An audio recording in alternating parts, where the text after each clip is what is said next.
Hi, this is Josh San, and this is Uncommon. This podcast is brought to you by Neuralle Media. Are you an entrepreneur or marketer who needs help making podcasts, video, or animation? Perhaps you don't have time to manage a freelancer or the budget to deal with an agency. Well, Neuralle Media can help you with simple and affordable content creation, saving you time and money by taking away the pain of producing that content. To learn more, head to neuralle.com/media. That's neuralle.com/media. Play around with our pricing or request a callback directly. Listeners to the show receive a special discount by using the promo code UNCOMMON. Welcome to another episode of Uncommon. My name's Jordan Michaelides and I'm your host. In this episode, I have for you Joshua San. Joshua is a photographer, storyteller, and entrepreneur who covers the world of lifestyle, celebrities, and film. Josh came to my attention actually via Melbourne, I Love You, who we've had on the podcast. I feel like this was years ago. It might have been like a shot in the Grampians or somewhere around Mount Macedon, but it was sort of at that time he became my equal favourite photographer with North Borders and Seventh Era. And talking to him, you get a sense that he's more, there is more to his story than just travel and photography. So when I found out we had this mutual contact in Susie Jamal, I had to get him on the show to talk about this sort of stuff. We covered a lot in this episode, including Susie and Think Inc., getting into photography, his current camera kit, defining a style, why film and emo isn't dead, story is everything to being a photographer, and of course learning from Ice Cube as well. If you like the episode, do leave us a written review.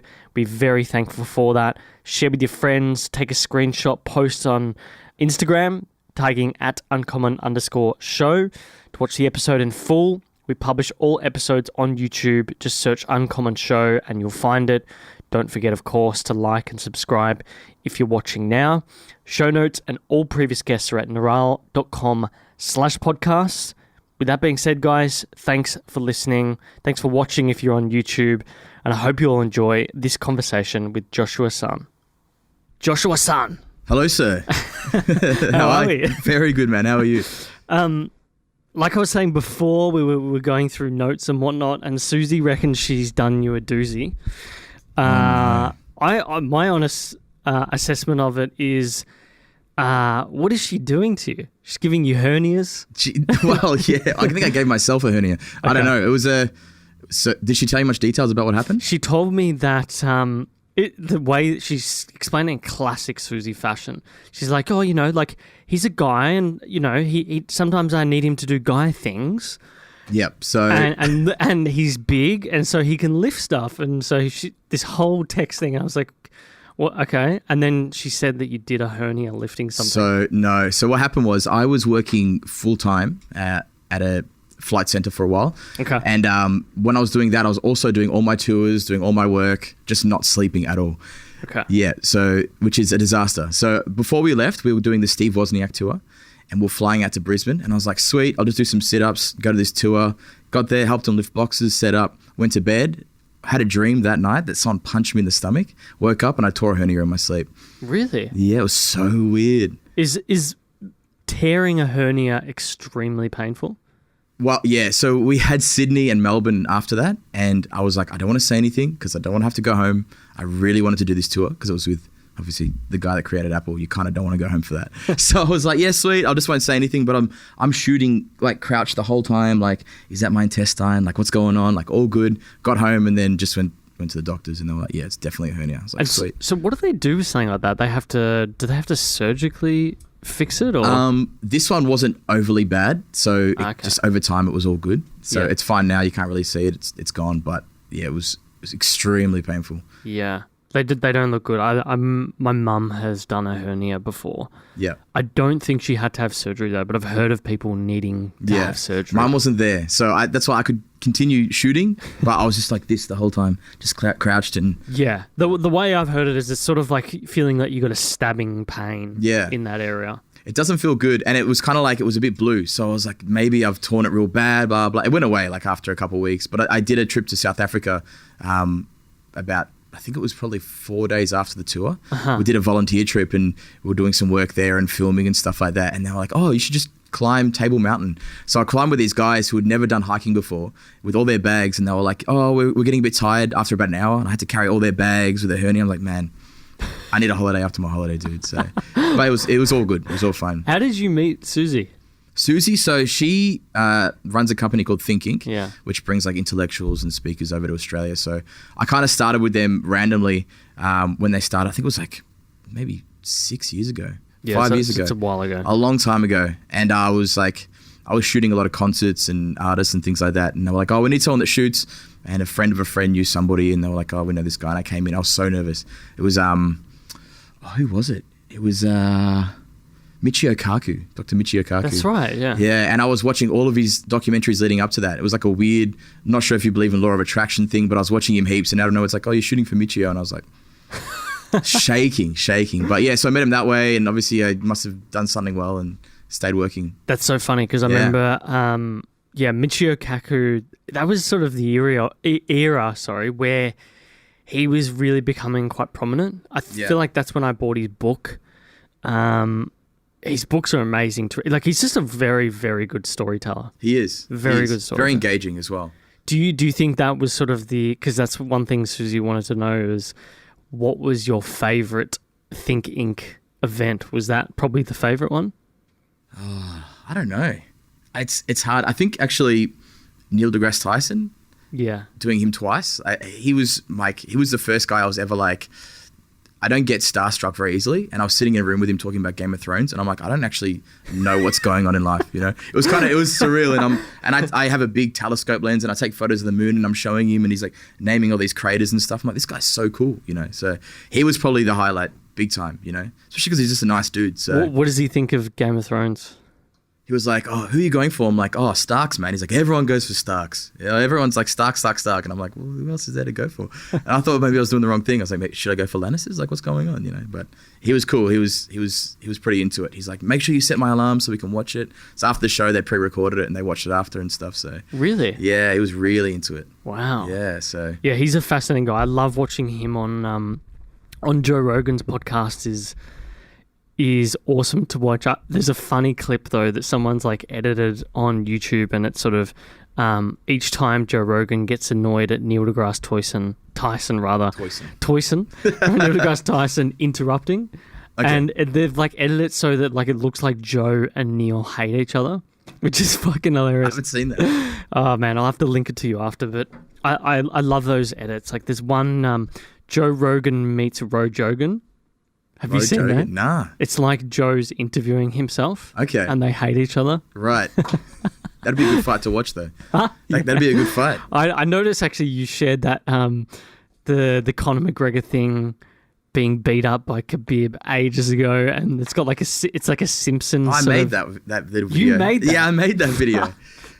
Because I was watching it and I was like, man, because I love Conor. Like, I like watching the fighting and stuff like that. But I'm like, he talks so much shit. He does. And Khabib just walked in and just like pummeled him, you know? And that guy's got big... So I worked with Khabib as well. No shit. Yeah, I took came over here. Yeah, so I worked with that company as well. And I remember meeting him and it's just like someone's energy. I'm like, this guy could beat up everyone in the room. Yeah. But he's so nice and gentle. So it took a lot for him to kind of eventually kind of flip like that, I guess. So yeah, I think, look... It did push his buttons a little bit. He did. Conor McGregor's whole shtick is riling people up and that's what sells seats. He kind of had it coming. I was like, yeah. I love you, Conor, but bro. Do you think he'll ever fight again? I don't know. He'll definitely fight. I feel like he's got a bit of steam behind him that's he's lost. So he might have to, you know, win a couple of smaller fights to get his what's the word? The confidence back. Yeah. Because fighting is all confidence as well. When you go in there, it's a mental game as much as a physical. So it's also a bit like the age thing is very relevant when you're a fighter. Like I feel like he's about my age, like 29. Which is weird because if you look at him, he looks like a 35 to 40-year-old man. A lot of these guys do. They look like fucking full on, like they've seen a lot. Yeah, you know what I mean. I don't actually know if he'll ever fight again. Yeah, I mean, he's made so much money. He's got other businesses on the side as well. His wife is very good at managing money. I've noticed. Yeah. She's in charge of everything. Yeah, no, it always needs to be one. Yeah, there has to be. I'm not that guy either. My partner is big time. We were talking before about photographer names. Yes. Tell us the story of how you came to Joshua Sun. So that's my name. Joshua San is my photographer name, and I've also got CWolf. So they're both like, I guess they're one and the same. But my photographer name was interesting because I took up photography years ago, and I wasn't going to do anything with it. I was just like, I did it for a bit of fun. And there was a guy that was kind of mentoring me at the time, and he's like, you need to have a name so people know your work. And I was like, sweet. And he was like big on Japan, and it was like his thing. You know, he used to travel there every year, and I was like, cool, man. You know, let's Google Joshua Scott photography, and there was probably like 500 Joshua Scotts, and I'm like, well, no, I don't know what to do. He's like, just think of something Josh San, because he used to always call me Josh San. I was like, well, we'll just do that as a joke. And then it kind of just stuck. And I put it on Facebook. Remember there was a time where you could change it on Facebook, but then you couldn't change it for a while? Oh, your actual name? My actual name on Facebook is Joshua San as well. Yeah. So I hadn't changed it I couldn't change it for ages because I'd like done my limit. So it's like, you can't change it now for like another month or something. So I just left it. Facebook is fucking weird like that. We had this thing recently with our Facebook page. We had to change the name of the page to just be more focused on the podcast itself. And we had to change it bit by bit by bit. They wouldn't allow, like they'd allow you to do one word at a time, which is fucking weird. Because there's, so I do a bit of digital marketing out of here as well. Yeah. And we've had to change like business names. And like, we want to keep our page, but we've changed the name completely. And they're just like, unless you can just send a proof of name changes and all this sort of stuff, they're just like, because they just see it as somebody coming in and jumping on that page. Yeah, it's like, I'll then spam those people. I'll buy your 1 million liked page for, you know, 100 grand and then whatever. 100%. You know, so yeah, it's pretty annoying though. I like though how photographers have got this thing about getting a name. Like we had 7th Era and North Borders, Liam and Mike on the show. Saw those boys. Yeah, and they it's just funny how people come up with names, and you know, we all sit there watching people on Instagram and think, oh wow, that's such a well thought out name, like it's such a smart name. Yeah. And then you speak to them like, yeah, like I was sort of called San, so Josh San. He said it passingly. And my other one's CWolf, so that's like my artist name as well. Really? CWolf was the weirdest one. So I picked up my first like creative photography gig, and after shooting, they're like, what name do we call you? And I was stumped. And I was hanging out with these boys at the time because we were young rap bag rappers, and they had this group called Kokas, which is because they're all Mauritian. Okay. Kokas, whatever. And I was like, oh, I don't know. And I thought of the C from Kokas, and I just didn't know what to say. And I was like, oh, CWolf. And they're like, cool. And I'm like, now I have to stick to that. And then it kind of stuck, and then that became my name as well. And it was like the most random. I thought of it on the spot at Flinders Street Station with like 2 seconds to think of it. I'd made it up on the spot, but it kind of stuck, which was cool. But how did you get into photography? I don't know. So I always did a lot of drawing, and I am very visual with how I see things. So I guess for me, I was working in a factory doing like welding and stuff like that. It was like a real hardworking job, and I just had no other outlets. And all my friends are musicians. Like they're all rappers or they do whatever. And I tried, and I'm real bad. So I would go and hang out with them. I felt like I had nothing to like bring to the table, and I saved some money to travel. And then one night I was drinking with the guys, and I'm like, I'm just going to buy something random. And I just bought a camera. Bought that, tried it out for a bit, and then it just kind of grew from there. So what was do you remember? It wasn't like a passion thing. I didn't grow up with photography. Like, you know, there's so many stories. I'm like, that's so epic. Like my dad was a photographer and he passed down the camera. I'm like, I got bored and drunk and I bought a camera. Well, the story with Liam and Mike was that they were skateboarding. Yeah. And they wanted to capture, you know, what they were doing. Yeah. And it was like they bought some shit. I think they said they bought a flip phone or a flip camera or something like that. Yeah, that was a thing, I think. That was a real thing. It kind of looked like a camera. It looked like a phone, but it was a camera. Yeah.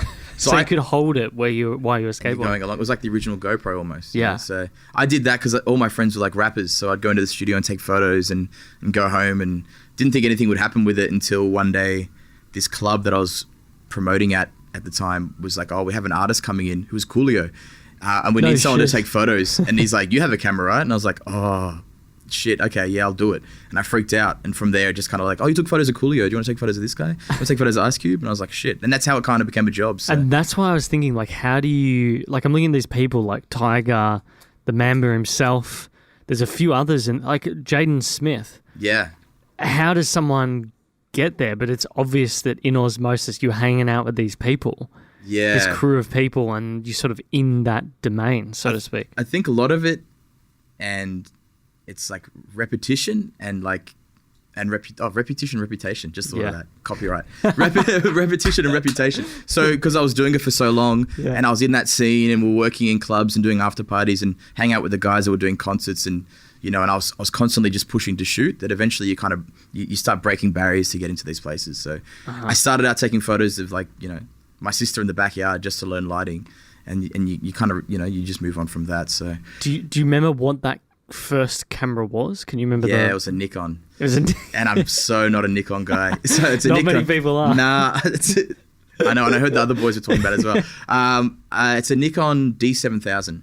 And I used to I used to kit lens for everything. The exact same one. Really? I'm pretty sure. Shit. Either there was a 7000 model or was there a 700 model? There's a 700 as well. Okay, it may have been that. Yeah, so it's a good starting camera, and it was good for I guess, the kit lens on it was fine, and it was fine to take in the club. And I shot on that even when I switched to Canon, I used that as I used to have it on my side as my little event camera, because I kind of learnt on that.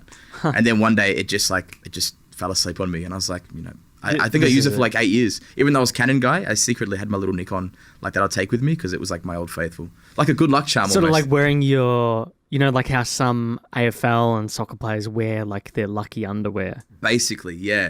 And it's it's time to change up the underwear every now and then. But yeah, I used to just have it hanging. I wouldn't even use it. I just have it there just in case, So, yeah. But I'm rocking the Canon now. I want to get into kit later. But I guess I'm curious, so you started out with this thing, you were in this sort of event space, and we can jump into sort of the business model, but it sounds like really you just perfected your craft over, how many years do you think you spent taking photos until you were getting consistent enough work that you could go out full time and do this? Well, it's interesting because I think it comes in waves as well, because I think as an artist you kind of, and a photographer and a business guy, you kind of redirect. So at the start it was easy for me to make a good living, because I just jumped into clubs. I started shooting clubs and events, and it's not hard to kind of jump into that scene, because those sort of things, they need photos all the time. But to find work that I guess was kind of a bit more, there's longevity. You don't want to be the 50-year-old guy shooting in a club. You know what I mean? So to get longevity, I kind of started, I think it was a good thing that I learned early of saying, hey, this is really good for now, but I also need to invest my time, energy, and my mental energy into what am I going to do next? And you need to also find in that what inspires me, so I don't get bored when I get there.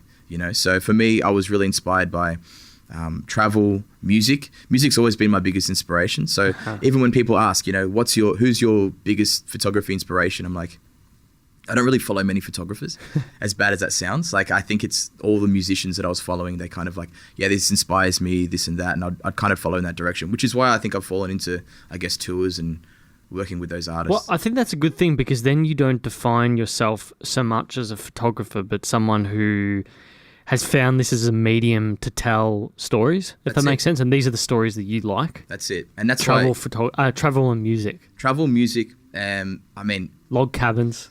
Log cabins is mad. And that was really rad. And that, again, that comes down to it. It's I guess when people are looking to make something a career, it's you got to judge, what makes you feel like you're soaring, but what kind of powers that propeller, you need money to kind of keep yourself going, but you also need to do something that's you get excited to get up for in the morning. So. Yeah.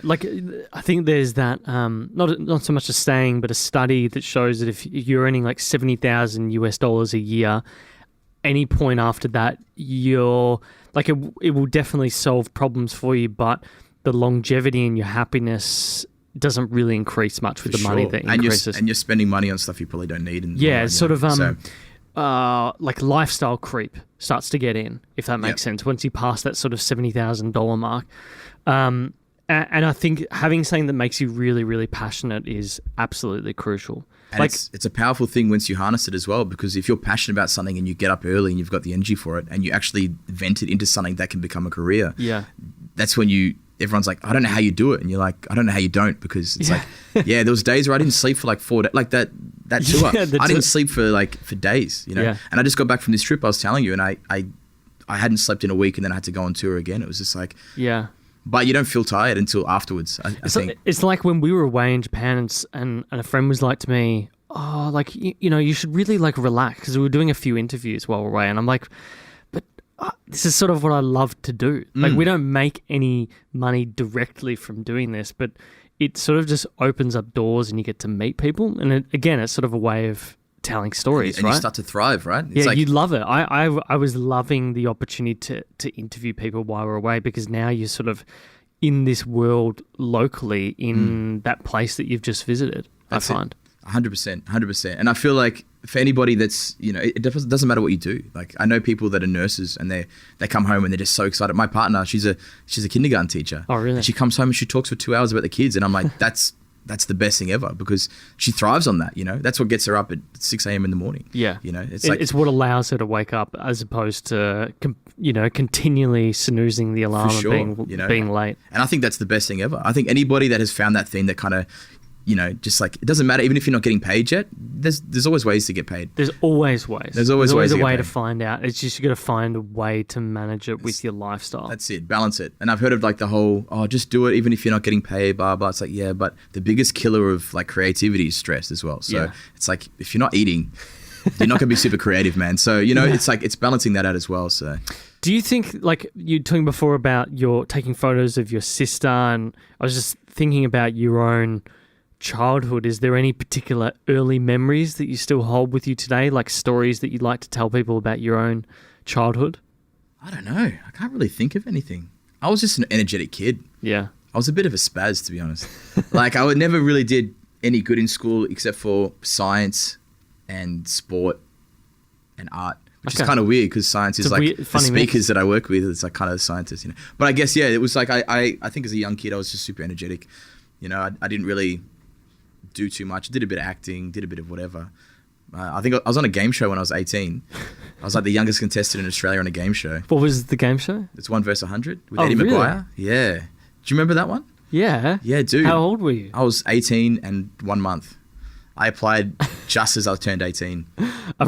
Do you have like footage of this at all? I do. I don't, bro. I had a huge afro. Like I've got really curly hair, and it was down here. So I have got footage I can show you, but I'm super embarrassed. I'm not gonna lie. But I it was would good. love to see that. That's it. And look, it worked for me at the time because I was a bit of a, I liked being extrovert and getting out there a bit more and things like that at the time. But that's probably the only thing I can really remember. Do you, with your career, we were speaking before about your first camera, sort of using that Nikon as sort of your lucky underwear. What does your kit look like today? I'm currently using, so I had another old faithful camera, which was a Canon 5D. Okay. It was a Mark III, and I refused to get rid of it. It's a nice camera. It's a nice camera, yeah. And I refused to get rid of it. And then I just got off the Kobe event, and I went to shoot an event straight after because I wasn't sleeping again. And as soon as I got there, the camera fizzed. So I've picked up it just died. They do it all the time, man. Like after I think it's like a couple thousand, like maybe 20,000 photos, you can get them fixed. But I've picked up I think it's better to just get a new one. Just get a new one. It's sometimes it's time, So I've picked up a 6D that I'm using now. The 70 to 200 is always for concerts and things like that. Especially with my style of photography, I really like photos of people. And I think that sort of lens really, it brings a lot of focus onto a subject. It's not great for landscapes and things like that because obviously it's real tight. Too zoomed, yeah. But if I'm shooting, so I did some work with Vogue UK, shot some brands for that, and I was like freaking out because I don't usually do fashion, and I was like, how do I make this girl look amazing? So I got this camera, got the city in the background, and just like making her the focal point, and you can just see everything moving around her, but blurred. It was pretty beautiful. So I smash that lens a lot. I use it heaps. So this is a key thing that I learnt, and this is why I love Liam and Mike, because they've taught me a lot about this stuff when it comes to photography. Because we're wanting to do more video stuff, and we've been sussing out a camera rig. We actually just bought, you can see it on the desk there, the Movi cinematic robot with the Rode Video Mic Pro. I actually use the new 11 Pro with that as sort of a stopgap before we get the Sony A7. Yep. But we were talking about all this stuff, and what I learned is that it's all about the glass. It is. And not many people realize it. Like, granted, you need a camera with a good lens, a good sensor, right? Sure. And it's got to be able to work well and do certain things that are standard for professionals. Like, you don't want a crop sensor. Yeah. Like, you need something where, like with video, you need different, I'd call it settings for the lay audience for different color grading and whatnot, which is really, really important. And I just didn't realize, one, how important different lenses were, and two, how fucking expensive expensive that shit can be. The money's in the lenses, man. It's like all in if the I was glass. going to invest in something years ago, it would be the lenses. Yeah. Like if I was going to, put my money into it, that's where the money is at. And there's so many like lens hire places that come up now, and they're Really? making a killing because they'll just buy the lenses outright, and they know that people can't afford them, so they just go in and I'll hire this lens this week and this one that, and that's how I did it at the start. I couldn't afford it because I was like doing the struggling artist life, and I moved when I started photography. I just did cafes, so I was a barista, and then with that money, I'd be like, sweet, I can afford to hire this lens this week, and I'd go and hire it and use it, and then you just put it into your quote. So anyone that's like trying to shoot and they're like, well, I can't afford the lens, it's like just Go higher. Just go higher. You can hire it for a day, and then you make your photos look 11 out of 10, and then you can probably afford it after a few shoots. So. What are so you mentioned before 7 to 200, which is a very the standard lens would be like your kit lens is like 20 or 30 to sort of 70, right? Yeah, that's it. Sort of your standard. There's a good lens that I use a bit, and I think the guys actually said they used it as well. It was like the 24 to, I use a 24 to 105. Oh wow, okay. It's a 24 to 70 as well. So they're good. That's perfect lens just to get stuff done. I'll shoot events with that, and I'm sweet. I don't usually use wide angles as much unless I'm shooting a house or a cabin. Yeah. But I haven't invested in one because I just haven't needed it that often. Yeah, wide angles are a bit. I've noticed using this on the 11 Pro, like it almost starts to become a bit of a fisheye. Yeah, and it kind of. I know a lot of photographers that use it religiously. Yeah. And if they're doing portraits or whatever, and people's faces are drooping on the side, it pulls a bit too much for my liking. In my opinion, and North is going to hate me saying this, it almost is a bit lazy. Yeah. Do you know what I mean? Like, as in a wide angle lens is very forgiving, I find. Yep. Because it allows you to, it's just for wide angle, I find that it just gives you the context of the scenario, which makes it a better photo. And I mean, anything for, again, going back to the cabins, right? So I'll shoot these log cabins, and which has somehow become part of my job as well, staying in log cabins and taking photos. It's cool, man. I've noticed that. It's just like cool. log cabin. Yeah, so it's a sick job. But with that, you want this house to look amazing, right? And the thing is, with a house, you don't want to feel claustrophobic. So you need to make the place look big. Even if it's not that big, as long as it looks big and you get there, it doesn't feel tight. But so for that, you need to have a kind of a wide angle for that. Depending on where you're shooting. The nature of where you are. For the nature of that. But I mean, I guess the creative aspect of it, I wouldn't go with a wide angle. Yeah. I feel like when you're trying to tell a story, I actually feel like finer detail on little things. Like, just say you're out and you're trying to take photos of a nice cafe. Having just a big cafe, cool. You get a photo of someone sipping a coffee a certain way, and it's like nicely zoomed in, and there's a good blur on the background and foreground. It shows a bit more character. So I think that for me is why I think towards my style, maybe it works a bit better not using wide angle. Well, that's what I was thinking about is one of the key things is I feel like your style is quite distinct in that it's very, like I find that you're able to capture a story in a very tight frame reference, if that makes sense. Like I've noticed a lot of your photos, particularly with the ones that you take in like cityscapes like Japan, there's just a lot going on, but it's such a small shot as well. So I guess I was just curious as to how do you define your style in any way to people when you tell them what you do? How do you sort of explain it? I guess so. My work stuff and then my personal stuff, I feel can be very different because I know the importance of that other stuff. But for my personal work, I like to pinpoint something in a photo, whereas if there's a million things going on, you're still looking at that focal point. So I shoot a lot of film, so 35mm film. That's probably my main thing that I love. Like I think I just hit my 10,000th photo on film. I think probably like a week ago. So I was like, fuck, that must be expensive, right? It's so expensive because it's like $1 a photo. My now that I think about it, that's a fucking lot of money, right? So it's shit. Yeah. So yeah, I've only been shooting film for like 3 years, so that says a bit. Only 3 years. Yeah. So, but with that, I use a really nice prime. So I don't know if you know much about what a prime lens is. I don't know. Oh, the prime lens is like it's like a static measurement. Yeah. Right. So it doesn't. Yeah. There's no zoom. There's no zoom. Yeah. So I use a nice 50mm prime. Okay. And it just, especially with film and the camera I'm shooting on, a Canon AE1. It's like an unbelievable film camera. Yeah. It just focuses so nicely on a point that. So I'm like, when I went to Japan, I would see one guy walking in the crowd that I was like, this guy's interesting. And I love people watching, not in a creepy way, but it's like, what's their story? Like, this guy looks cool. It's just, I see him coming and I'm like, I will just purposely focus on him in in like a big walkway full of people, and it just comes up in the pic so nicely. And I think that for me, it's why I love photography, because I feel like you can paint a picture around a single person, and even though the world's moving so fast around them, you know. So do you think that comes back to sort of your extroverted nature? That's really why you like focusing in on those little things? I actually feel like, as I said to you earlier, this is my first podcast because I feel like photography turned me introverted. Really? Yeah, I actually feel like I'm fine in a social situation, but I really, really enjoy my alone time. And I feel like photography did that. So for me, when I see these people on their, like I'll put my headphones in for an hour a day and go for a photo walk alone, you know, and listen to music every day. That's a brilliant practice. I told you, I walked here from Brunswick East. And that was your photo walk? It was like an hour and a bit walk. I didn't take any photos. I just listened to podcasts. Listen to yours, don't worry. That's yours. And I'll just listen to music and I'll take photos, because I feel like watching things going on around you, you can find beauty in pretty much anything. Yeah. You know, like I'll go to a cafe and you'll see a mug and you're like, that's great. You know, if you take a photo of that mug in a certain way, you can put that on somebody's wall. You know, I think you can, if you look for beauty in anything, you can find it, you know? Yeah. And I think that's part of the reason, like, that inspired me in photography is like, it's almost a challenge, you know? It's almost like, what can you do with this to make it, you know, to please the eye, you know? And it's a very, really interesting point that you mentioned about this photo walk aspect. Like, I know, though, Liam and Mike do it as sort of a promo thing amongst their audience, but I think as a general principle I asked them about process. What's your process or creative process? And it sounds like for you, it's just getting out there. Yeah. And I feel like that is really valuable, because people often sort of speak when they have questions or comments as if like they're stuck. Yeah. You know what I mean? And I feel like going for a walk every day is good for you.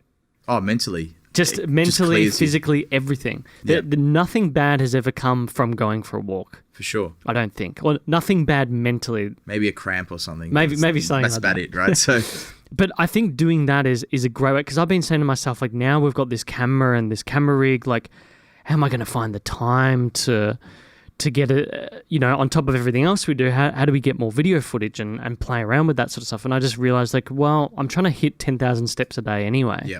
Just go for a walk. That's it. Purposefully, with the camera. Yeah, with intention. So, like, for me, there's days that I won't take my camera, but it's like, it's a good way to plan my day. Yeah. So I feel like I plan my day better and I strategize what I'm going to do next, or what clients should I hit up, or who should I contact about, you know, doing some work, or what's my next step in my career. And I can honestly say it without any doubt, every big decision I've made has been on a walk.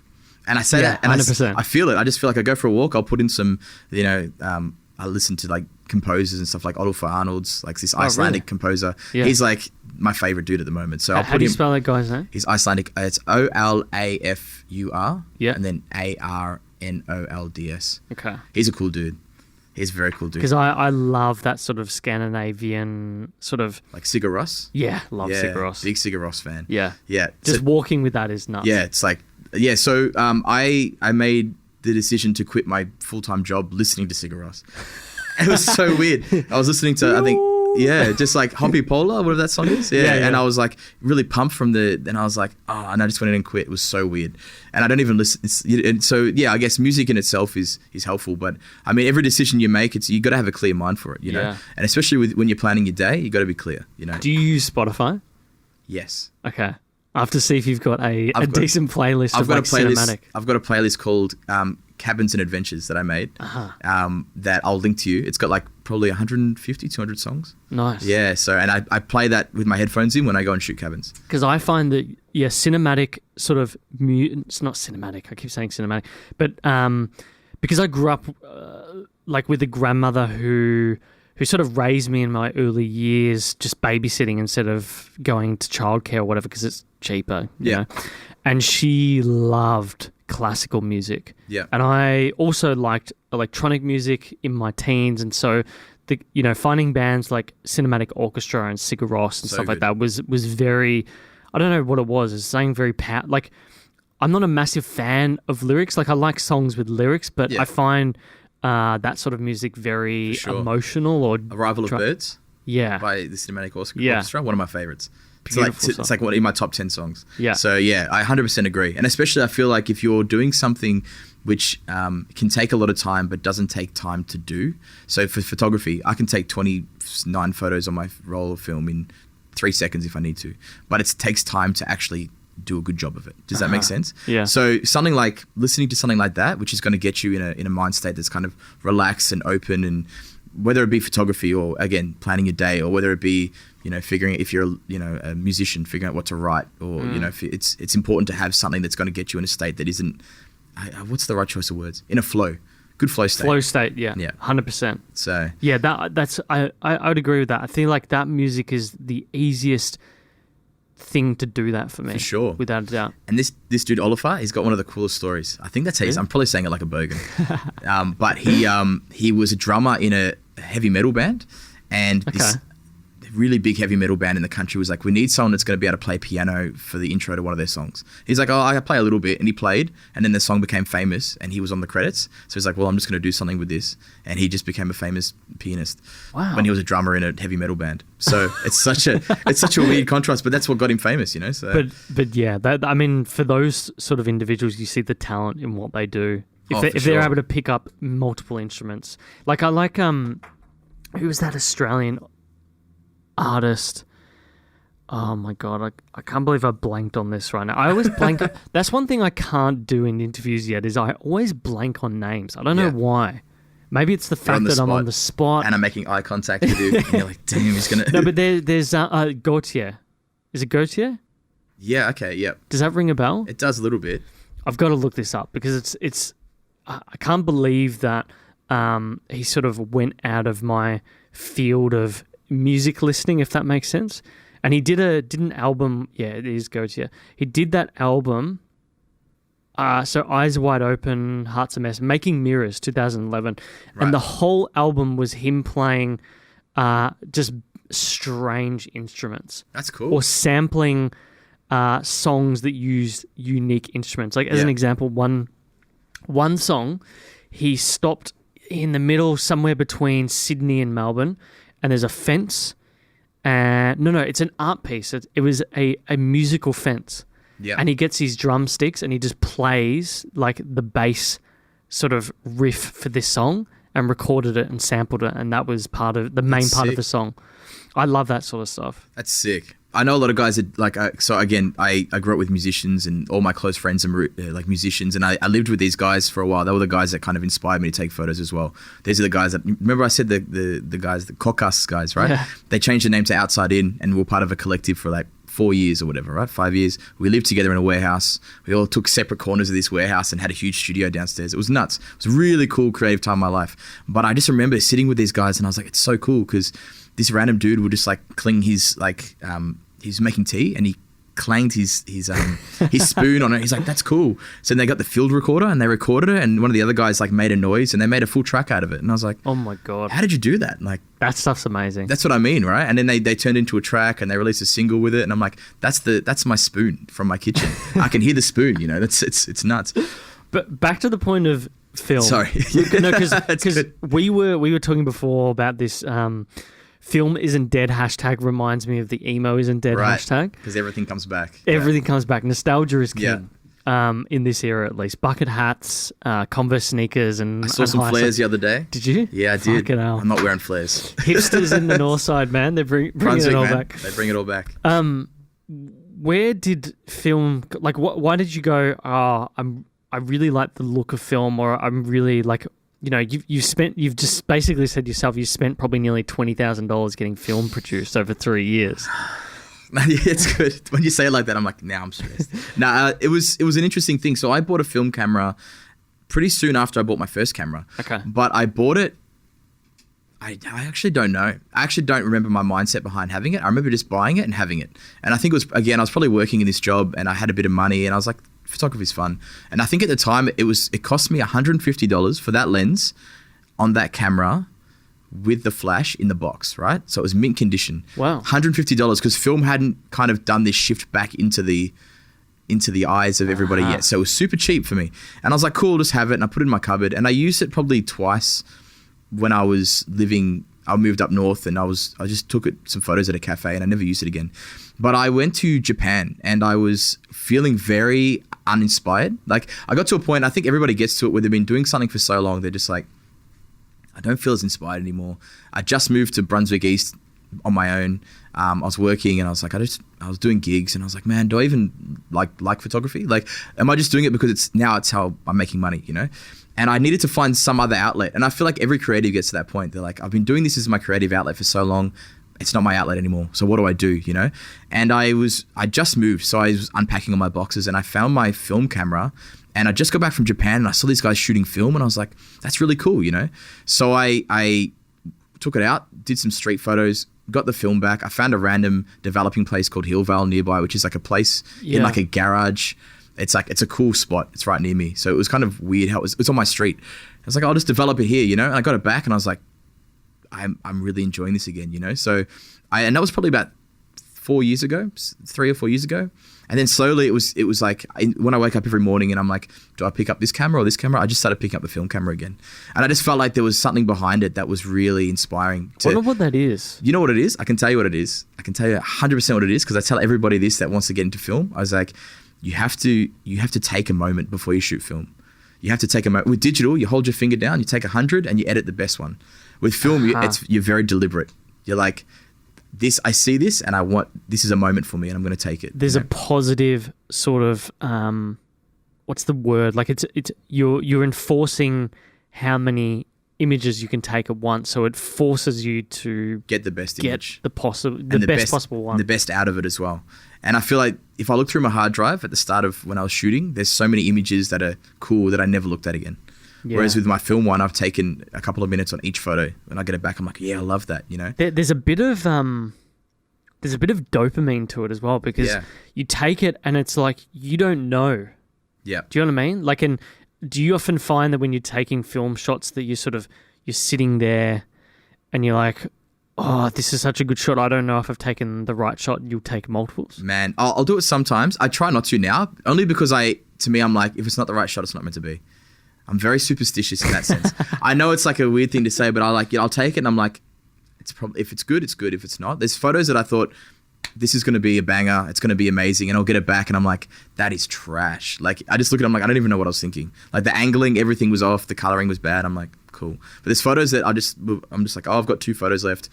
That's cool. And I'll get it back. And it's like, I'm going to get that printed. And, you know, those photos I remember getting out of the car once and, my mate was dropping me off in the city and he's like, hurry up, this car's behind me. And I got out and I just like, and I took a photo of the city and just walked off. Didn't even remember I took it. And when I got it developed, I think that was one of my best selling prints that I had in probably that year. And I was like, I did it like, I wasn't even thinking. So you never know, you know? So what do you think makes, this is something I like to ask a lot of photographers, what do you think makes a good photo? Story. Okay. I think you can take the cleanest, most perfect photo of something and it's like the boys were talking about vlogging. You can have the best video, but it's the story behind the vlog, which is important, right? It's the same with photography. I can take a photo of a guy and it tells a picture and it's overexposed and, you know, it's a bit off center, but someone looks at that and goes, wow, that's said something to me. I know I did notice on a lot of your captions, like, and some of the best photographers, they often have very long captions. Yeah. You know, like the classic hipsters will have like a one word. Yeah. Like, you know, we've all got these friends who've taken up film or photography or something like that, and they're just like, mood. Yeah, I'm mood. Like, what does that mean? What does that mean? Well, what's going on here? Yeah. And it's like a shot of a curtain. Yeah. It's like, is it sunny? Like, are you closing the blinds because it's sunny? Like, what's going on?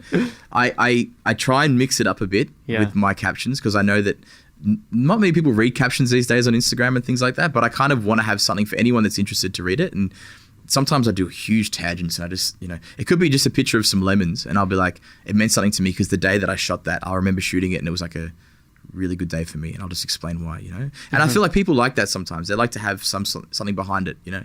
So I like the captions. I feel like when I see a good photo and then I get a bit excited with the caption, like what's the deep story behind this? For sure. I feel like we need to relearn how to read. I feel like so many people are so used to, especially... That could just be me. Just relearn how to read. No, well, I think it's a good thing. I do go out of my way to read captions on things that I feel like connect with me as well. You know, even if it takes 10 minutes to do it. You know? Yeah, like I feel like the photo is sort of like the hook, but the caption itself is the real underlying story. It's like, do you read the newspaper for the pictures? Like, you know, it's like it's you kind of want to know what's going on behind it as well. So with the business model, I mean, you've mentioned many things about who you work with, what you do. I guess I'm curious as to sort of what your day-to-day and week-to-week looks like at the moment. So at the moment, I'm doing a lot of work with, I've gone out of my way to find income streams in different fields. You know, I love food. As I said, I did cafes for a long time to keep myself running, and I love making coffee. Like I made coffees for like 7 years. So for me, I would look for clients in the food industry. You know, I think there's especially at the moment with the boom in social media. Yeah. I find that if you're, again, I think this has been said 100 times, but I'm going to say it again. Like, if your business isn't online, then you're going to go out of business. Yeah. So there's a big demand for content. So for me, I look for work in the food industry a lot. I work with in a lot of events as well. So I work with big artists, but that's not every week. So to keep myself running, I'll be shooting a lot of that. Okay. And a lot of events, like there's small things, like just say there's a party on the weekend, and I'm kind of, because I grew up in the clubbing scene. Yeah. Not many people know that, but I did club work. I worked in clubs and managed clubs and ran clubs for like close to 9 years. Really? I'm 31. I'm an old man. You're 31? Yeah, bro. I'm an old dude. So I did that for a long time. So there's always something going on in Melbourne. So you can always find work in that as well. So, okay. But for me, my day to day in I think finding clients is always having a few things. Like I'm just fixing my website now again, because we've got some other projects coming on that I want on there. So having your websites ready, having your portfolio ready, and just knowing how to approach people. So you're doing events, you're doing work with brands. Yeah. You have little side things like the prints that you were mentioning before. Do a bit of prints, yeah. I also do a bit of digital marketing as well. So that's right. That's probably one of my main incomes too. I feel like once you kind of get a grasp on how to market yourself, it's good to kind of make money on getting others to do the same thing. So one of the guys that was in that collective, The Outside In, we actually started a digital marketing company together. Really? Because he was getting all of his music out there and I was getting all my photos out there. I was like, hey, we're kind of good at this, right? So, we'll make it a thing. So, man, I'll do a lot of that as well, which is killer. And you kind of sell your product through that. It's like, hey, like I can help you with your online stuff. Better yet, this is what I do for a living. These are all the people I've worked with. I can make your stuff look good as well. So it's just fun. Again, it goes back to it. It's like you can be passionate about photography, but unless you can keep those wings flying and keep the propellers going, it's like it's just going to slow down. So you need to make sure you've got an income coming in. And the travel element, I think, is key for you as well, or becoming more important. I mean, we were talking before this about Meteora and Dubai. Such a good country. And that recent campaign, I guess, that you did. Yeah. What's your plans there? What are you looking at when it comes to travel? It's actually a really, really cool space to be working in. I feel like everyone wants to travel, and then once you're out there and you're doing it and you're experiencing it. Like for me, I'm very visual again. So when I go to countries, I just want to shoot the whole time. So we organized this work with Travel Dubai. We were lucky enough to score it, and we spent a week in Dubai and a week in Greece, and it was just like, hey, we're paying you to go take photos and make us look good, and it was a really interesting experience, especially because I guess we get used to our own home base and what's good around us. So it kind of forces you to explore while you're there, so 100%. It forces you to kind of go out of your comfort zone and, and be like, let's find what makes this place unique and show the world, So we did that. We smashed it. And I mean, it's not saying it's very easy. You just got to be able to show that you can do it and then reach out to people nonstop. We put out like 100 emails to people before 1 or 2 pick it up. But if 2 people pick it up, that's 2 clients. Exactly. And then after you do that a few times and your resume gets bigger, these people start coming to you because they're like, hey, you reached out to us earlier. We saw you worked with this and this. We'd love to give you a chance.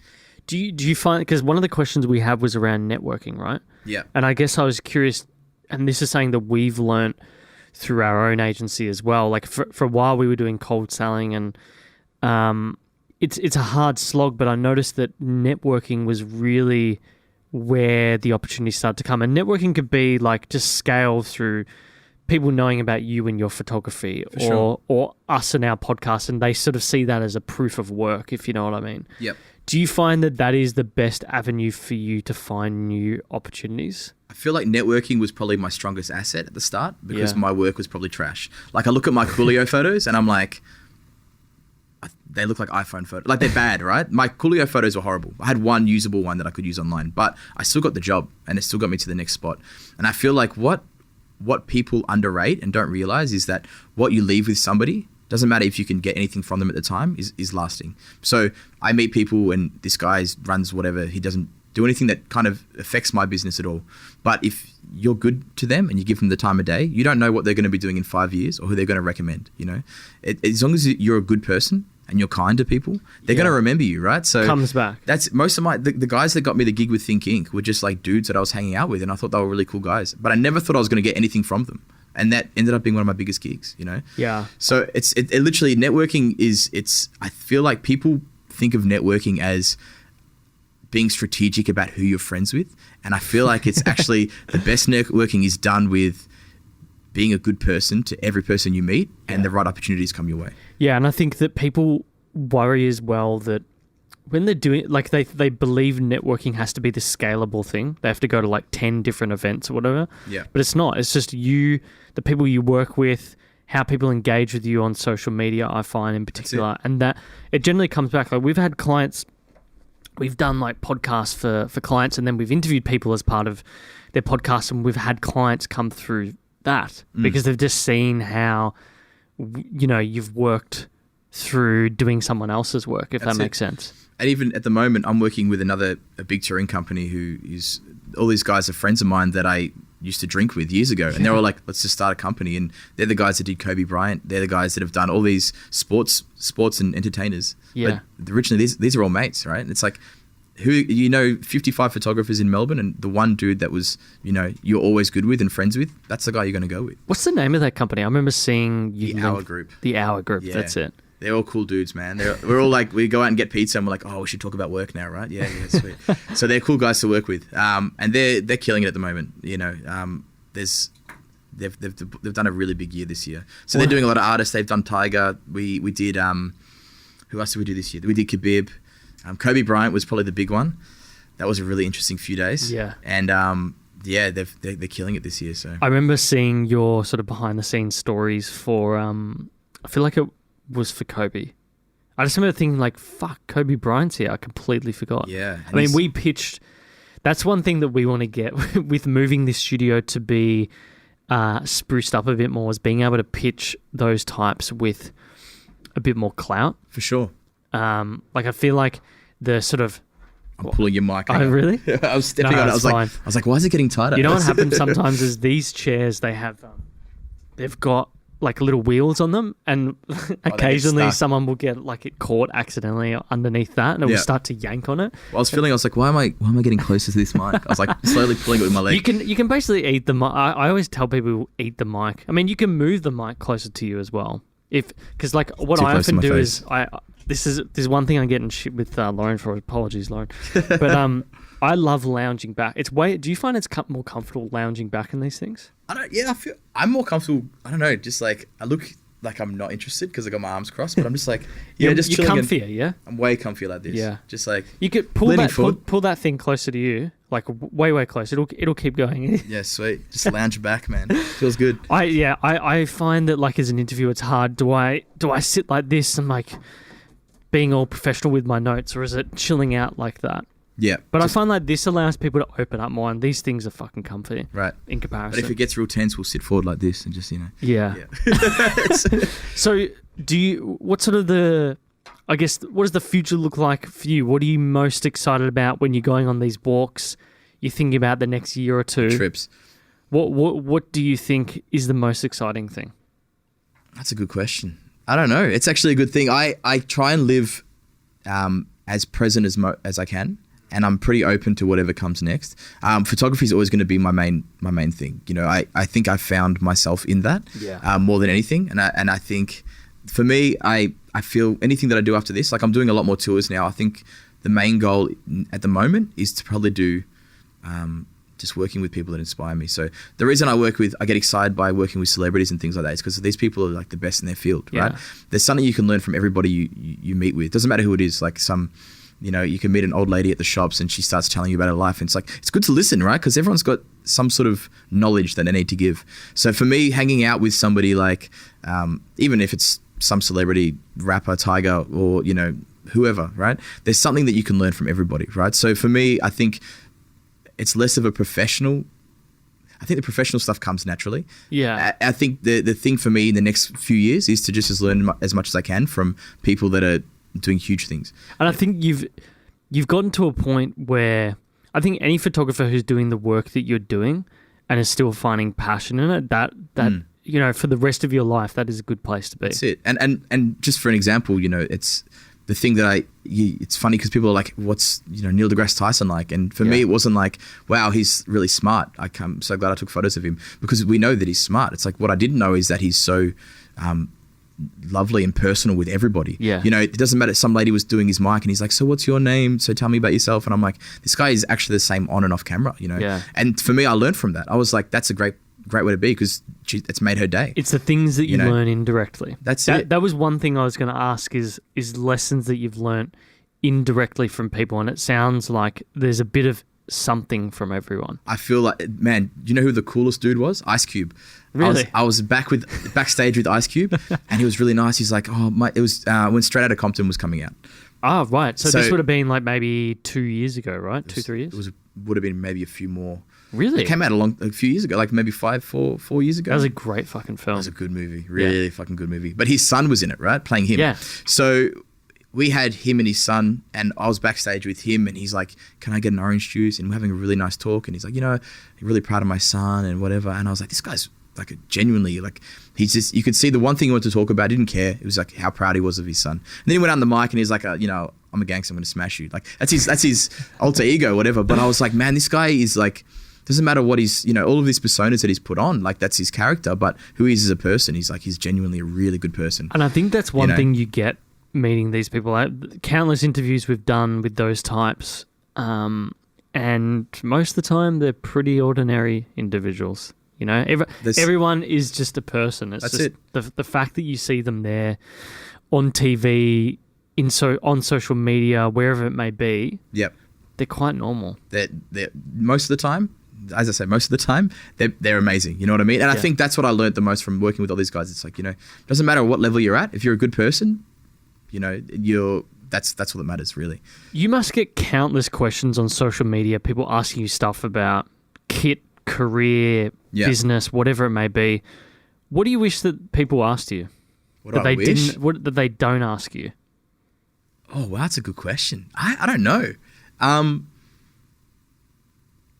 Maybe we could. It's a good question. I don't know. It's really interesting because I don't feel many people ask me. What's the one thing that bugs you that people ask? Okay, the one thing that bugs me is always, what camera should I get? Yeah. You know? That is because it doesn't matter. It's the equivalent of saying, what brush should I buy to paint this picture? It's like, it doesn't matter because you're going to paint the same thing, really. I mean, there's obvious things that you need to go for, which you get in modern day cameras. You know, if you're looking for a certain look, I'll tell you what lenses to go for. You know, hey, you want to take portraits? Get a good prime. Hey, you want to, you know, get a wide angle. But if you're, hey, I need to get this type of camera, and you know, and what can I get under $400 that's going to do? I'm like, you know what I mean? So I mean, that sort of stuff gets a bit annoying. Yeah. Well, that's the biggest one. It sort of sounds like a procrastination question. Yeah. Just go fucking do something. Or when they say, oh wow, your photos are great, you must have a great camera. It's like, okay, that one comes a lot as well, and you're like, and you're just gonna be nice. You're like, I use a good camera. Yeah, we get lots of questions around. How would you start? That was actually how our business started, is people kept asking us, how would you start a podcast? So I just got sick of answering them. I said, look, we'll just do it for you. Just do it. Here's how much it is. Yeah. Just set it up. Yeah. But it's surprisingly easy. You just got to fucking do something. Right. And you just got to go start. That's all it is. Like, as I said, the camera I bought, I didn't even know the difference between Nikon and Canon. Like, I wasn't a photo enthusiast at all. And I bought a camera, and then some guy was like, this is how you focus. And I was like, cool. And I just did it, you know, and it's, you just gotta put yourself out there. If you look at my first 3 years of photos and you look at my last 3 years of photos, huge difference. What's the main difference is the time and energy you put into in between. Yeah.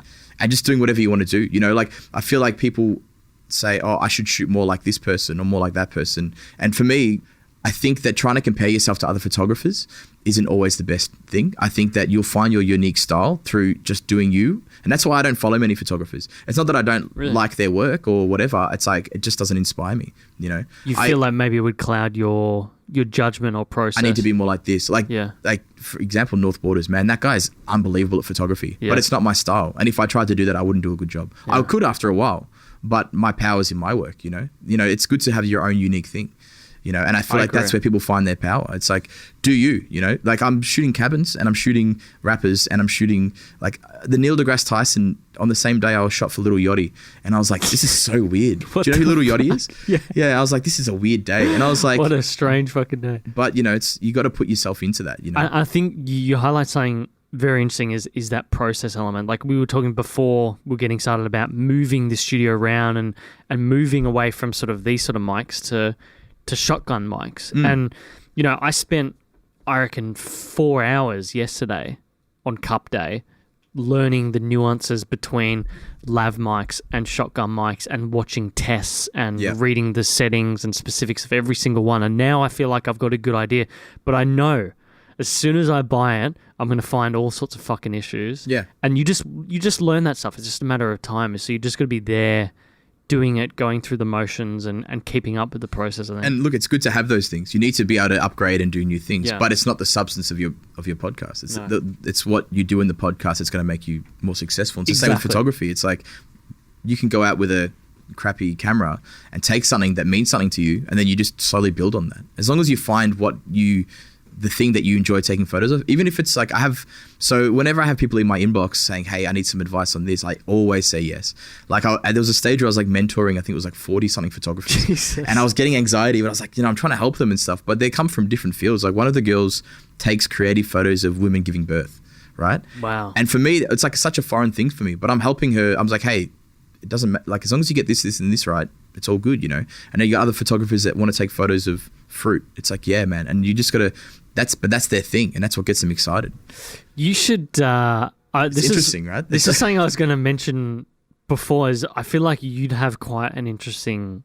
Like it's a lot of work, but to get into video, I wonder if you starting a vlog or capturing video of what you do on a weekly basis would be interesting. Did somebody write that in to say that? No. Okay. That was just my own thoughts. Because I've got a few vlogger friends, and I started a vlog, and. You're thinking of Jamie. You think Jamie? Yeah, Jamie dobbed me in because he was like, "Start a vlog," and I was like, But I started one. I did a couple episodes. It was maybe not a bad idea. I just got to kind of. I just got to I think about it. Like think of the people that you're shooting, the tours, the events, the little things, mentoring people, talking about that stuff. I wonder if you could save yourself some time by broadening the knowledge of you out there on YouTube. By just covering what people are already asking. Sure. I mean, that's probably the next step as well. Just documenting, you know, the information after that. Yeah. I mean, I'm always happy to talk to however many people at the moment. I think I've got like 4 or 5 at the moment that I'm chatting to on a weekly basis, but I'm always happy to help as well. I feel like knowledge is something that should always be freely given. Doesn't matter. You know, I know that it's important for people in schools and things like that, but if I can help this photographer or help even an artist or a musician who are like, hey, how do I creatively break through this to get to here and to find an income or to think outside the box to get there, I'm more than happy to do it always. So when you think about social growth, and this is something I want to get into before we get into those rapid fire questions we normally ask people, is, you know, there's this constant emphasis on stories, feeds, future growth on social. Is it Instagram? Is it TikTok, etc.?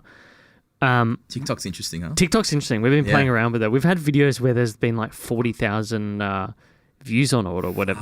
And they're just like things that we're just playing around with and just getting used to. I feel like it's definitely sort of the future platform.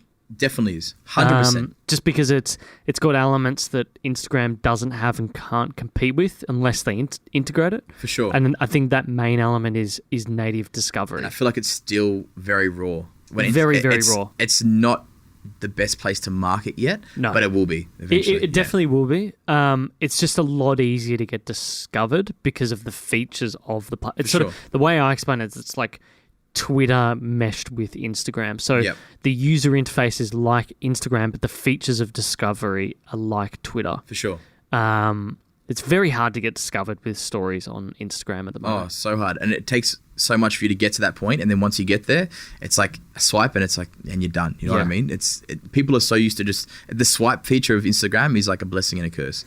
TikTok definitely still has that, but it's got an element where it sort of entices you to look deeper into that person's profile because it's video first native and it's very easy to go through that profile. Whereas Instagram, it seems a bit clunky in that regard. For sure. But I guess my question is, how have you seen your own personal growth on social media, and what really stands out as the key elements to that? Is it not caring about it?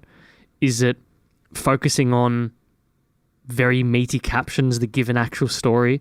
Or do you think that just sometimes if you're a photographer and you're decent enough that it's relatively easy to grow a following because that's the nature of Instagram? Sure.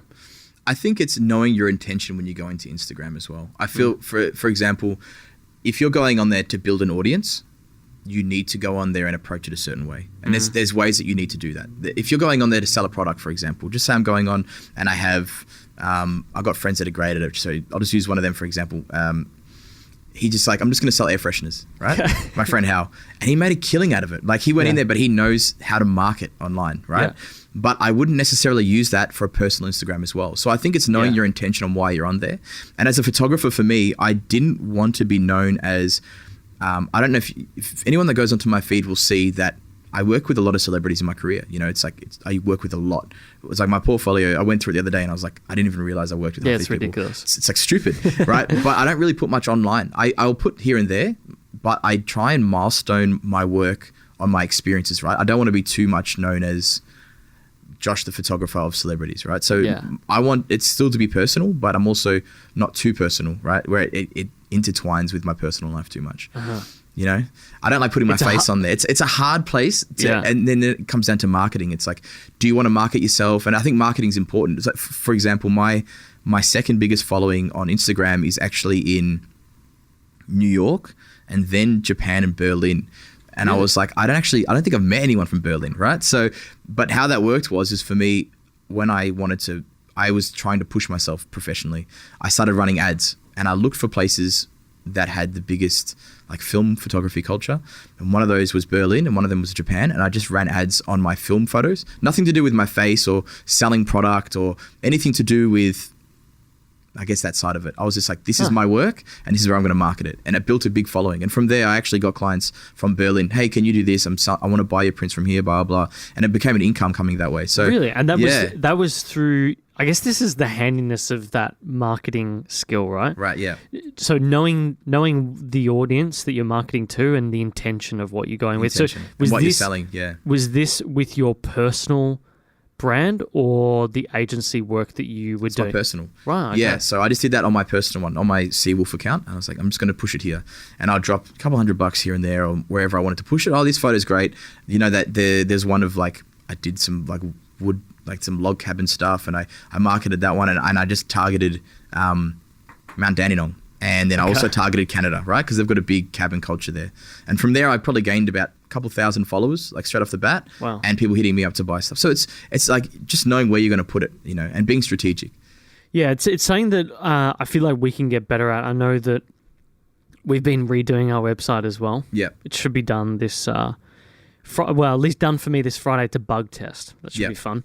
But getting better at like inbound stuff, like for so long we were focused on outbound and now I've realized that all the opportunities have come inbound and I really need to get better at that. Yeah. And one of those things is promoting a personal profile and even the uncommon profile itself or the media profile, getting better at that because we've done fuck all. For sure. And I think that maybe once you get that sort of, that not profile, but the base of your portfolio, work, whatever, that you may feel more confident doing it. But I think that getting out there to those audiences is key as well. Yeah. I've noticed that a lot of other brands that are sort of in the space of what we're doing have been growing quite a lot. And I've just, we catch up and we chat to them. And one of the things they speak about is just getting it known and out there. For sure. And it all comes with, I think, first impressions with your work as well. So when they see your stuff online, first impressions in general, I mean, it goes back to that whole when you meet somebody, blah, blah, blah, first impressions when people see you online and what you bring to the table. So whenever, for my brand, I didn't want to be known as a celebrity photographer because you're only known for the people you're working with. You want to be known for the work that you're doing, like for your creative eye. You know, people who see me taking photos of Kobe Bryant aren't going to ask me to take photos of their house. Do you know what I mean? Yeah. They might, just to say Kobe's photographer shot for my house, but the actual work itself, it comes from different angles. So just selling what you are in general and just knowing the right avenues to push it, I guess, and where to push it, you know, and that worked well for me, I guess. And I can only go from my personal stuff, you know. I think I grew from the stage I started running ads, and just they were not overly strategic in the sense of the content, but it was like, I love this photo and I want people to see my work. Mm-hmm.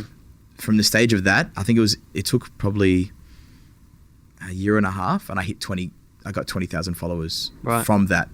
And before that, I was like, you know, I was still getting work, but it obviously just opens way more doors, you know? Yeah. So. Is that thunder? Or is that a car? I was like, for a second, like, because occasionally the you looked worried. I was like, the audience is probably like, the fuck is that? Occasionally you can hear like a motorbike, or motorbikes and ambulances are the ones that you can hear. Get a lot around here. They're sort of very, we're near Brunton Avenue. Is it Brunton Avenue there? I just blanked on it because I've been away for so long. Yeah. Brunton Avenue near the MCG, and then it's those high-pitched noises, and I thought for a moment, because we had like thunderstorms and lightning the other day, it just sounded like a... You were a bit worried? Yeah, like it just gone off, and I was like, bring the washing fuck. In, yeah? Bring the washing inside. Loz! All right, let's get into some rapid-fire questions. Sick. First one for you. What does your morning routine look like? I wake up. I have a coffee machine in my room. In my house. Okay. Not in my room. Make a coffee. I'll eat some fruit. I'll sit down on my computer for a couple of minutes, and then I'll try and have a quick shower and go for a walk before I do anything. And so like your photo walk or your walk is the first thing you do? I try and do that at least, first thing in the morning. Okay. Sometimes I just fail and I'll just sit there and I'll do what I need to do, my emails or whatever, but I just feel like I function way better when I do that, and I'll try and do it early. Okay. And I was working in nightclubs for a long time, just on the side or whatever, so my body clock was always like putting me to bed at 3 and then waking me up at 10. So Jesus. I'm now getting up at like 7 or 8, sometimes 6, sometimes early. Depends, right? And I feel like that's actually changed my routine as well. Uh-huh. Yeah. And evening, what do you sort of do to decompress at night when you can? Try and put the phones away, and I'll spend some time with my partner. She talks about her kids that she's been working with all day and things like that. So then it's no shop talk for me. And then when she goes to bed, I'll get onto and do some work. Uh-huh. So I actually try and edit at night. I feel like I'm better at editing at night, and I'm better at doing my work, like my emails, my sending out to clients, doing whatever I need to do during the day. Okay. But I split my day up like that. So I kind of wake up, do maybe 4 hours, 5 hours of work during the day. Then I'll spend time with her, and then I'll do another like 4 or 5 at night. Do you find that there's a day during the week? I mean, I guess as a photographer, there's no defined timeline on when you work. Do you always have at least like one day a week where you take the actual day off? I force myself to now, because I feel like, especially when you work for yourself, it's very easy to not allow yourself a break because you get anxiety. And that work creep is bad. And you're like, oh, should I be doing this? And I've actually got to a point now where I'll force myself, even to not take my film camera and go and do something that doesn't involve that, because I feel like it's super important to recharge. Yeah. And I feel like I learned that too late. There was years, again, going back to what I was saying, how I pulled that hernia, that came from overworking myself because I didn't want to allow myself a break. And it was never that, I need to make this money because I have money issues, or I need to do, there was nothing that was like, I didn't feel like I could have stopped then and done less work and I would have been fine. It was just that I didn't allow myself the time to. Well, it's the same reason that you're doing stuff on your own and working for yourself. It's just, it's an intrinsic part of your personality. Yeah. It's something that I struggle with as well, big time. Yeah.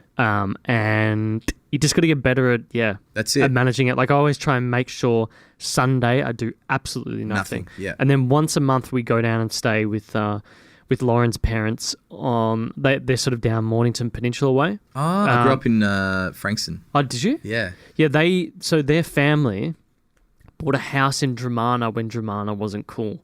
Yep. Like they probably spent like $30,000. Like this is her grandparents, and then it got handed down to her parents. Dramana's a cool area. It's a great area. Yeah. And so when her parents sold their house in the Bayside area, they bought a house closer to that as well. So they've got this thing that they rent out for Airbnb, and this house that they live in now. Sick. Down near Martha Cove. Okay, yep. And It's just so nice to go down there. And you need to do it. And you need to take that time to yourself. I have to do it. I make sure that I don't take my laptop or anything unless I really, really need to. Yep.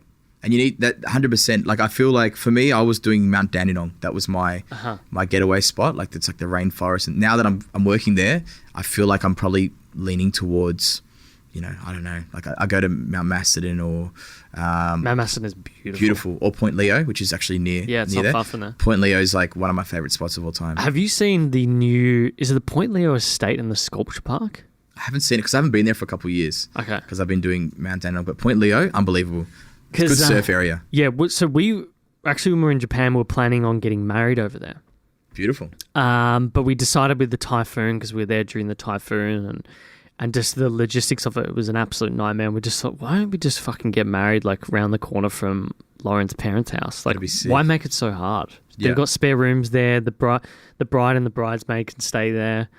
And Japan's like naturally beautiful everywhere you go. You know? So it's like you could get married anywhere and it'd be fine. So. Yeah. It was just, I just found with Japan, just the language barrier was a major issue. Yep. After we went over this time, planning a wedding there, I don't care enough about the wedding. I really don't. And neither does she, surprisingly. Yep. Like, we don't care much for a big wedding. And I think Mornington Peninsula is such a beautiful area. Yeah. When you grow up sort of in the Bayside suburbs, that's your go-to place. Like, I remember so many years piling in the back of my parents' white Holden wagon. Yeah. Go down to Sorrento for the day. It's too expensive to stay in a motel or hotel down that area. Chuck up a tent. We didn't even do that. We just drive back. Okay, yeah, that's just like, fuck that classic Wog style. He's like, no, man, we're going to save that money. We'll just spend it on petrol and that's it. Sick. And we'd always drive back at like 11 or 12. Yep. Spend the whole day there. And I love that area. It's amazing. So I used to live obviously near the beach and stuff like that as well. So for me, I feel it's very nostalgically connected. So everything you're saying, I was like 100%. I get it. Yeah. I used to go sleep at the beach. So there'd be times like me and the boys would go down there and we'd sleep in our separate cars at the beach and then get up and go for a swim and then go to work. The best feeling. Such a good feeling. My uncle used to own a place in Frankston. That was his first house. I just can't remember if it was Frankston South or I feel like he said it used to be like sort of, he managed to find like an absolute bomb of a house in sort of, you know, that area that overlooks the beach part of Frankston? Hill. I think that might be it. And he managed to find like an absolute shithole and do it up. And it's a good spot. It's a funny spot. The contrast because Frankston's a bit of a rough spot, eh? The contrast between Oliver's Hill and that area and then the other part of Frankston is pretty big. So it's a good area, but it did have a bit of a reputation for a while. He played footy in Mordialloc. He worked in Moorabbin. It's sort of where you hang around, I guess. Yeah, that's a good spot. If you had to, I guess, buy, or if you were given the opportunity to have a billboard anywhere in Australia, where would it be? Oh, yeah. And it could be one of these digital billboards as well. So I'm not biased to it just being print. Yep. But it's got to be somewhere in Melbourne, ideally. Mm-hmm. And what would you put on it? That's a good question. I can tell you what I'd put on it first, if you like.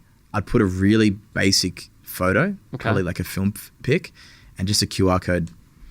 And that QR code would go towards some project that I've got going on. You know what I mean? So I feel like the people's natural, I guess, curiosity would take the right people to there. You know what I mean? I feel like sometimes being super basic kind of has people going, like, what the fuck is that? All right, let's have a look, you know. And everyone knows how to use QR codes now, I'm sure. You put your iPhone up to it and it'll just do it by itself now. So, and I do, like, I've got one photo that I go to for all my advertising. It's like this photo of, it's like a really misty road that I use for everything. So, yeah, if I linked it to you, like, I'd seen that. So I've used it on a lot of my ads. I've used it on a lot of my ads and things like that as well. And so I'll probably use that. And man, I don't know, probably somewhere in the city, because I feel like having something from the forest in the city would be such a culture shock that people are like, I wonder what that is. There's a few good spots now in the city. Like, everyone talks about the cliche Punt Road spot, but I'm starting to, there's a new one, there's a wraparound on the corner of Flinders Street and Swanston. Right. Do you know the one above the Young and Jackson? It's sort of like a wraparound electric billboard the now. electric one. Yeah, I've seen that. And then there's another one just down near Elizabeth. And then, of course, the one at Melbourne Airport is the classic. Like, that's a nice one. Big billboard now. Yeah. I think that would probably be my go-to, I reckon, though. I reckon the wraparound one that you're saying, I know exactly which one you're talking about. It's probably the most central one. I'd go there. Or I'd just project it somewhere. Just project it on something. Just put it on a random wall. Flinders Lane, there's been plenty that do that. Yeah. But I feel like having something that's going to be super simple, like if you overcomplicate it, people just go, all right, on to the next thing. Like we got to a point now, I feel like with people, they're just like, if too much information, they just freak out. They're like, I haven't got time for this, even if they do. So if you just put something super simple where they're like, what's that? Cool, done. And they can move on with their day. That's enough brand awareness, right? So. All right. Last question for you. Cool. And I'm thinking very carefully about this. Like, what is the question I want to ask? But I feel like, what is your best purchase been under $200? That film camera. Yeah. $150. And you know how much they're worth now? Probably, I looked online, they're at 7-8. Jesus. Yeah. And that's been probably my breadwinner and my biggest inspiration for the past 5 years. Wow. Yeah. So probably that. Next after that, I have like, everyone talks about it, so I'm just going to bring it up. I love wearing black beanies. I just like, everyone's like, why are you always wearing the same beanie? But I bought like a whole bunch of the same black beanie for like $15. Where was that from? Do you remember? I can't remember. Honestly, it was probably like a Cotton On or something years ago. Yeah. But I wear black beanies everywhere. I know the beanie, and I feel like it looks like it's from like Plain or something it's like like some that. like, what's it called? Like some sailor's beanie or something that. Yeah. I don't know. I liked it like years ago, and I just haven't taken it off since. I can't pull off beanies, man. I really, really can't. Apparently I've got too much of a long head for that. Too much of a long head. Oh, not a long head, but like, I don't know. I just find that it doesn't... Maybe if I shave my head, it would look all right. Maybe.